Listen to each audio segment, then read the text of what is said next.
O Cinedoc no TV desta semana exibe um documentário produzido pela Associação Brasileira de Jornalismo Investigativo, a ABRAGE, em homenagem à jornalista caratinguense Mira Leitão. O filme foi exibido no 14º Congresso da ABRAGE e o Cinedoc TV reproduz a obra na íntegra. Assista agora esta homenagem para a grande jornalista Mira Leitão.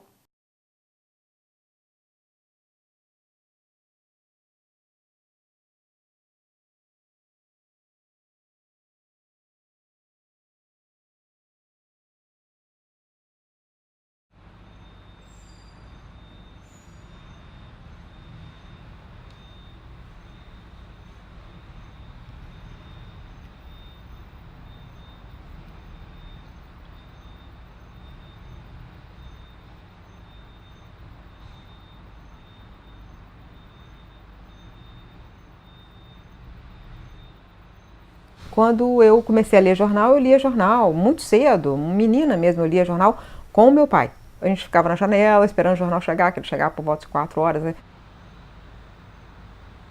O engraçado é que a gente sentava junto para ler jornal. O Globo tinha um negócio mais de jornal da família. Aí ele me dava o jornal da família. Aí eu falava assim, pai, eu quero política e economia. E aí eu tinha que esperar ele ler primeiro.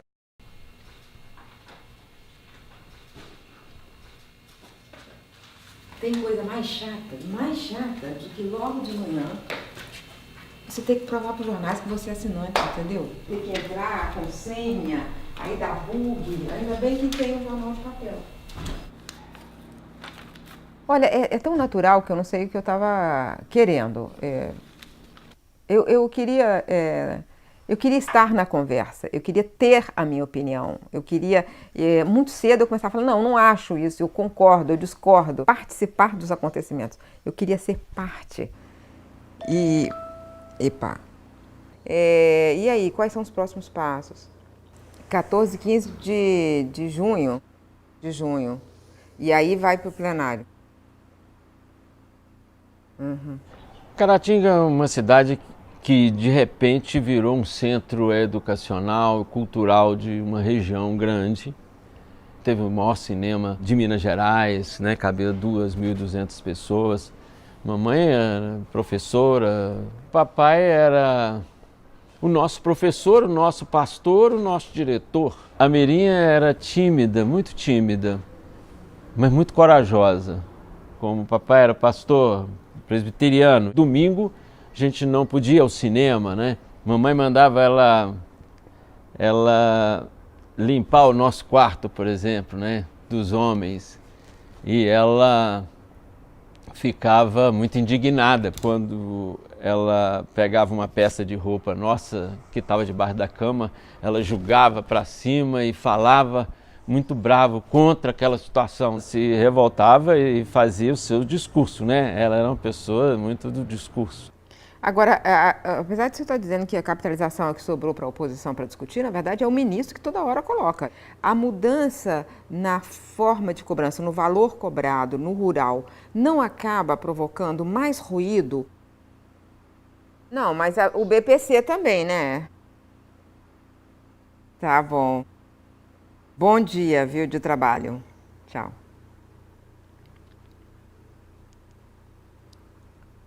Todas as fontes são boas, mas as que acordam cedo são as que eu mais amo.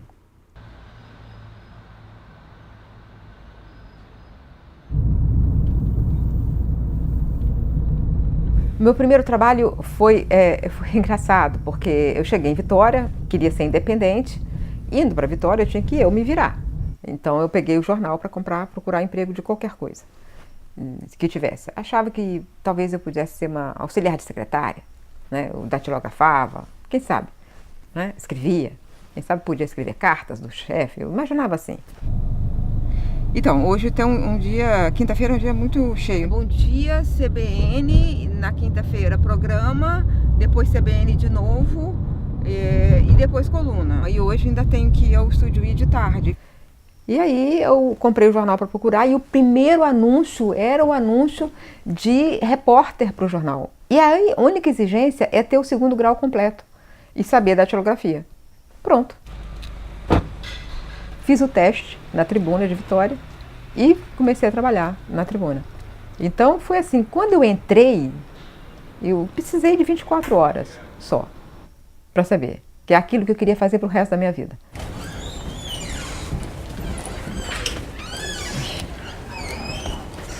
Ali era o lugar mais perto da conversa. No jornalismo é onde você sabia das coisas. Falava-se muito mesmo que fosse proibido escrever. Bom dia, crianças. Bom dia. Bom dia. Bom dia. Eu no início não acertava de jeito nenhum o cabelo dela. A gente brigava pra caramba aqui no camarim. Teve um dia que ela chegou e falou: qualquer dia eu não entro no ar e a culpa vai ser sua.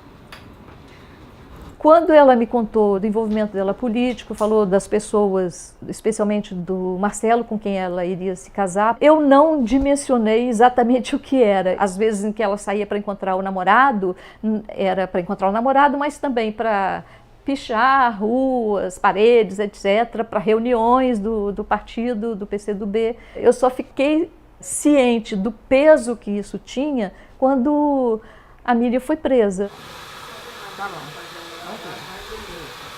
Eu tinha 19 anos e estava grávida.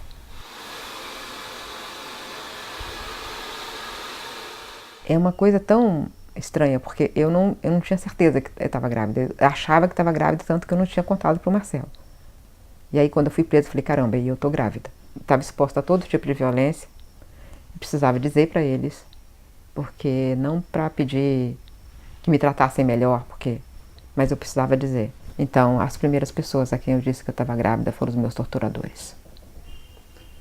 Bom, eu acho que essa experiência, né, tão intensa que foi, que marcou a mãe, marcou meu pai, me marcou também, mas de maneiras que a gente nem sabe direito, né, dizer ao certo.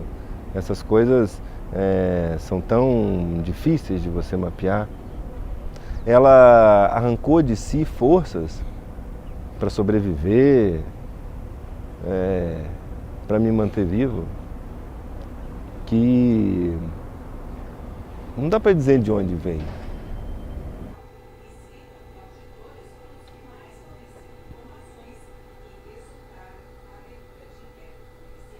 Eu estava desempregada e eu não tinha terminado o curso de jornalismo. E eu tinha sido enquadrada na Lei de Segurança Nacional, ou seja, estava tudo contra mim. E eu arranjei o emprego mais importante da minha vida. Eu encontrei a pessoa mais fundamental para mim, que foi o Sidney Basílio. Tinha 2 vagas, uma para o Itamaraty e outra que era uma coisa menos importante e ganhava muito menos. Eu fui lá e eu pedi qualquer vaga. E a gente começou a conversar bastante e tal. E ele falou, tô vendo um brilho de inteligência no seu olho. Eu acho que eu vou te botar no Itamaraty, que era a melhor vaga. Porque no Itamaraty é como se a ditadura já tivesse acabado.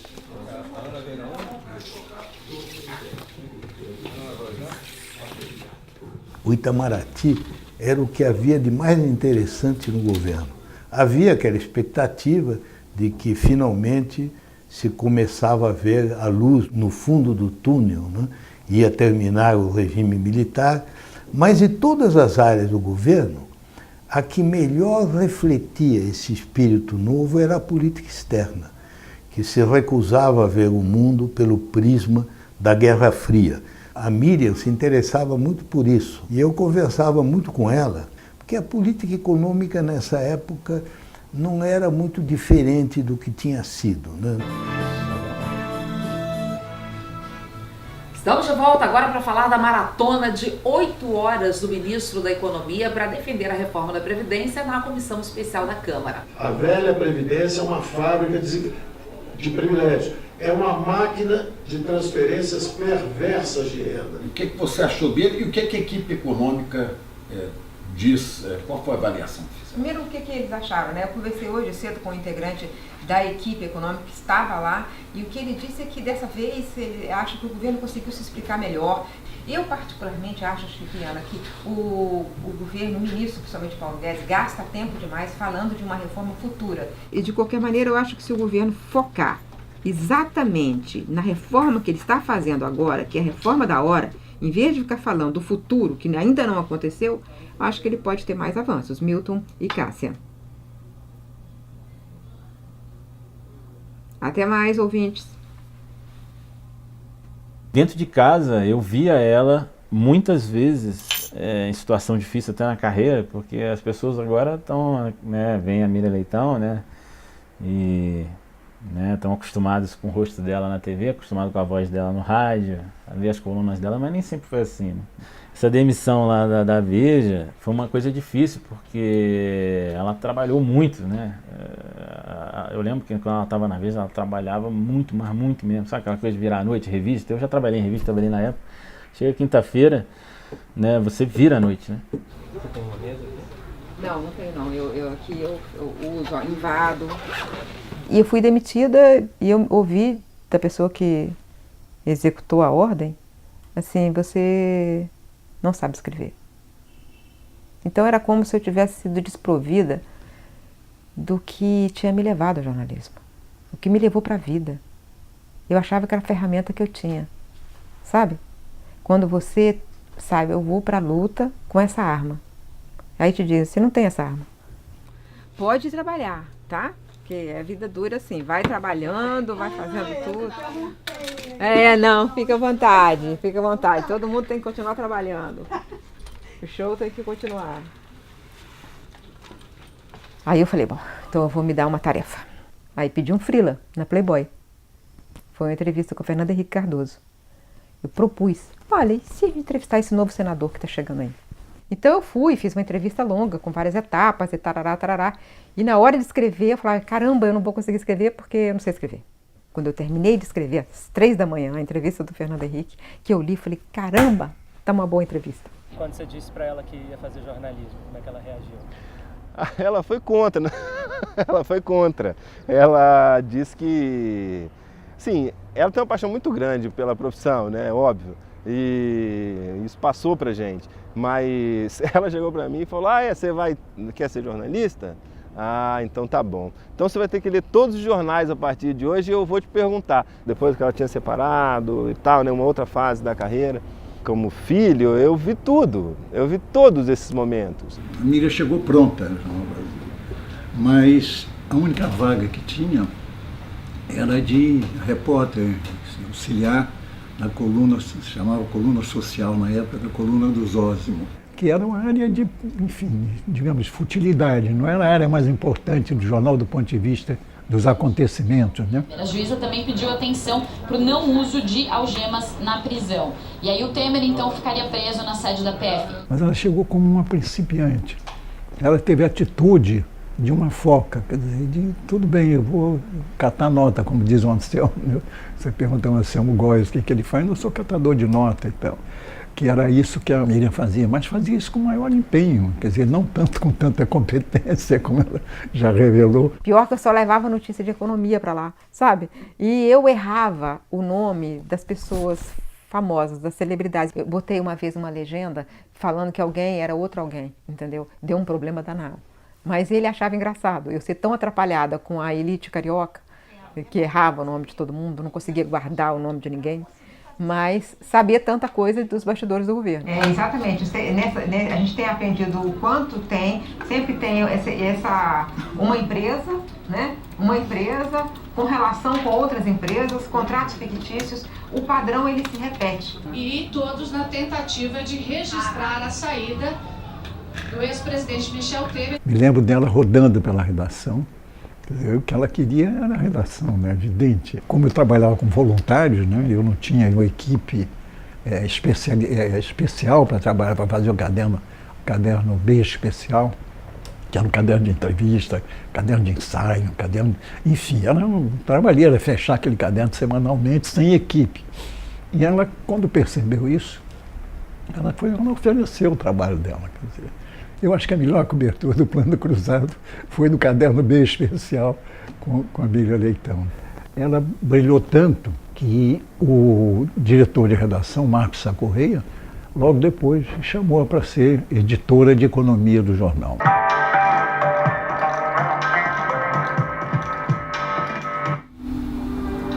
O governo vai unir 2 órgãos, a SUSEP, que regula o setor de seguros, e a Previc, que fiscaliza os fundos de pensão. Essa superagência vai ser comandada pela economista Solange Vieira. Solange Você na preparação lá, você era só você de mulher no meio de todos aqueles homens lá, né?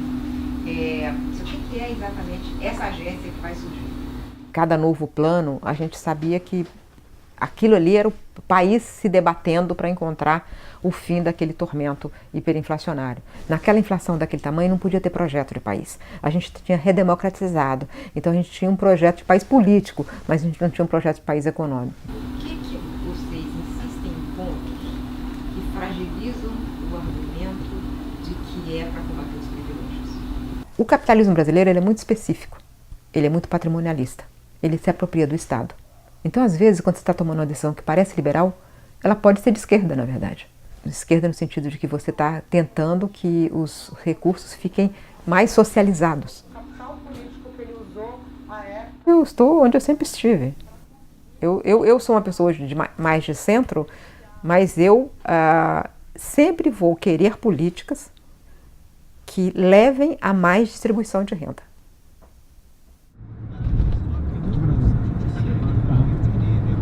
Bom, são 4 da tarde e eu não sei se eu faço uma coluna sobre a reforma da Previdência, ou sobre a prisão do Temer, ou sobre o COAF, para onde ele deve ir, de que maneira deve ficar, como é que reestrutura a administração pública brasileira. Enfim, esses assuntos todos aconteceram ao longo do dia. Olha, eu tenho que estar com ela fechada às 9, que significa mandar para lá no máximo às 8.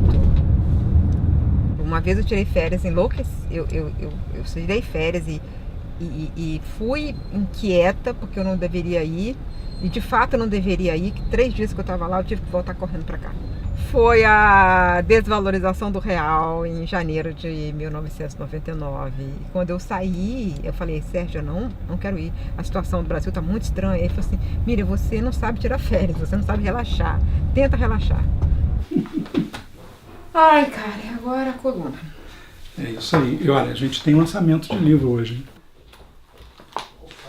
Você gosta de ir na primeira hora. Primeira hora eu não posso de jeito nenhum. Não tenho dúvida nenhuma que figuras como a Miriam, principalmente a figura dela, levou outras mulheres a tomarem coragem, né? A ousarem entrar no jornalismo econômico. Acho que as mulheres no jornalismo econômico são muito bem representadas em número, né, e em relevância, mais do que são na política, mais do que são nos cargos corporativos, principalmente no ambiente atual, né, de conservadorismo, de uma certa intolerância com essas agendas, né, da inclusão feminina.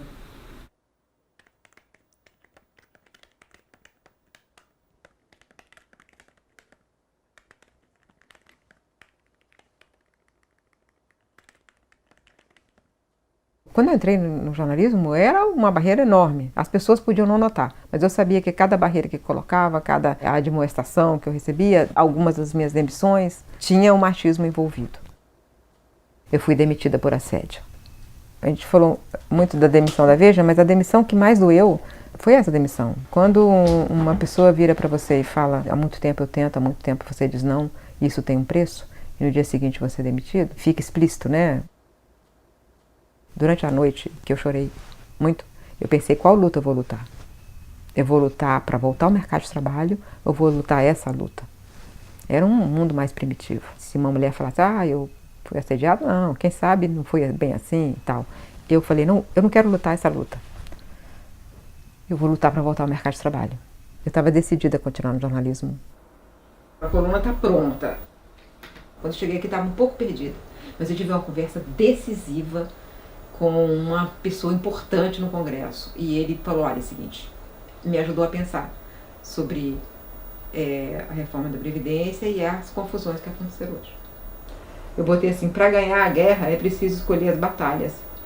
O governo Bolsonaro escolhe as erradas.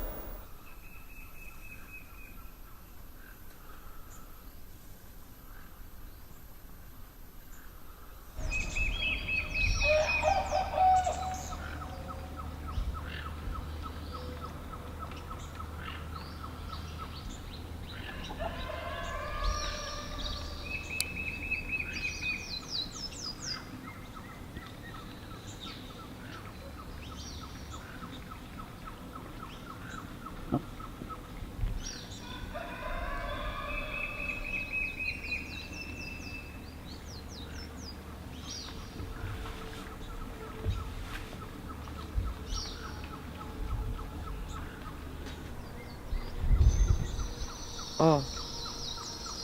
Eles estão aí, a vida tá aí, né? A vida tá aí. Ela tem a cabeça, é difícil até de explicar, né? Porque a cabeça dela é bem ampla e o que é centro é sempre mais difícil de explicar, né? Porque vai ter horas em que você vai achar que a direita tá certa, vai ter horas que você vai achar que a esquerda tá certa. Fazendo uma simplificação bem grosseira, assim, de direita, esquerda e centro. Então, às vezes, o extremismo é mais fácil de ser explicado, né? A Miriam nasceu com uma estrela muito forte, e ela é uma estrela há muitos anos, né? Quando eu a conheci, ela já era Miriam Leitão, né? Ela chegou no Globo para ser titular já da coluna Panorama Econômico. Ela tem uma qualidade muito importante para quem é editor. Ela não tem o menor pudor de dizer que ela não concorda, que você está errado. Ela se entrega, entendeu? Ela deixa muitas vezes até uma porta aberta para eventuais inimigos daquela tese ou daquele posicionamento. E até às vezes sofre as consequências da intolerância, né? Então eu fico muito chateado quando os políticos incitam a população contra jornalistas. Eu não sei se eles têm consciência do mal que eles podem ocasionar, mal físico mesmo, né? Eu ando anônimo pelas ruas, ninguém sabe quem eu sou, mas a Miriam não.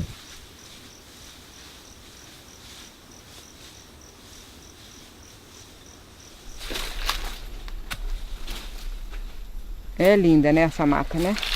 A chamada Mata Atlântica.